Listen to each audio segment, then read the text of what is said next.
thing you think of when you think of Assam? Tea? Well, this is heavy petting, so think animals.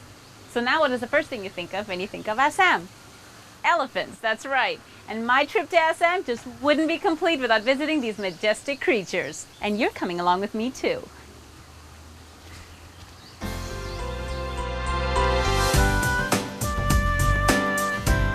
You know, the elephant holds a very special place in Indian mythology. When the Devas and the Asuras, which are the gods and demons, churned the oceans of life for the elixir of immortality, 9 jewels surfaced. One of these jewels was the elephant, a magnificent creature that's meant to be preserved and protected like a precious jewel.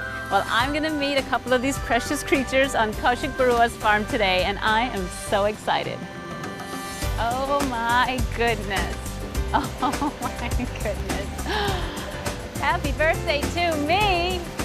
Look at you. You're beautiful. Who would imagine eating all this ghas would make you so big?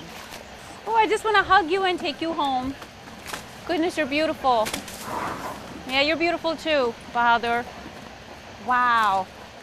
I could just spend all day here.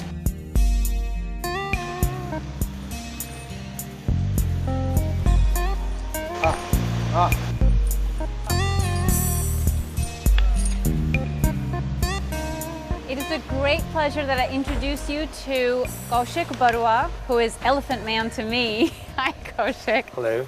People own farms around India all the time. An elephant in their yard is not usually what you see. So how did this start? Well, I grew up with elephants. Guwahati, before becoming a city, was a town. And when I grew up, I mean, our home at Guwahati, my house at Guwahati, had elephants. My dad was into, catching elephants for sport, when elephant catching was allowed. Before that, my grandfathers were, catching elephant for the British to be used at logging camps in Burma. Okay. And I guess that's from where, the passion for elephants grew up. In between, when I went to college, I was away from them. But when I came back, I thought that, maybe I should do something about them. Why? Well, I look at them as family members, and you tend to look after a family member who's kind of going down or who's not coming into focus. Okay.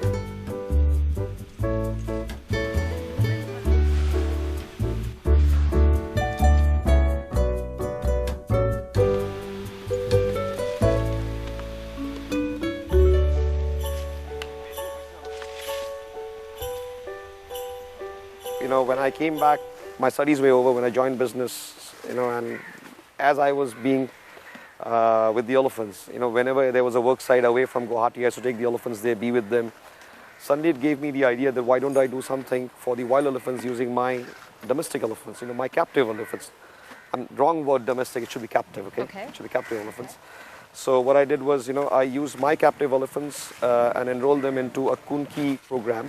Kunkis are basically trained elephants who are trained in the art of elephant capture. So we use these instincts to now chase away wild elephants from paddy fields, keep them away from human settlements. And as a result, the people in and around elephant areas where human-elephant conflict is at the peak, have a sort of tolerance limit for them. Okay. So they are family members who have duties, in other words? Yes. And you're helping hone their skills and their instincts? Yeah, and using them to save their own kind. So now, India and elephants go back a long way. Very long, especially Assam. And they've been training elephants. We've been training elephants for a long time. We've been training elephants since over 1,000 years now. Recorded. I mean, before that they were, but recorded history goes back to 1,000 years. And right now, what you have seen today is, we are training elephants using much more humane and scientific methods. Now, this is a program which has been forwarded by WTI. Then we have Dr. Andrew McLean from HELP, an Australian conservation agency dealing with elephants, coming in and showing us how to train elephants using horse training techniques.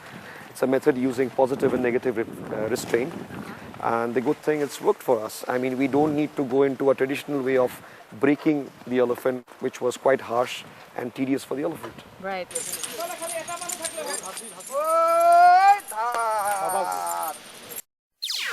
NDTV's cricket app, Android and iPhone, fastest scorecard, special analysis, and much more.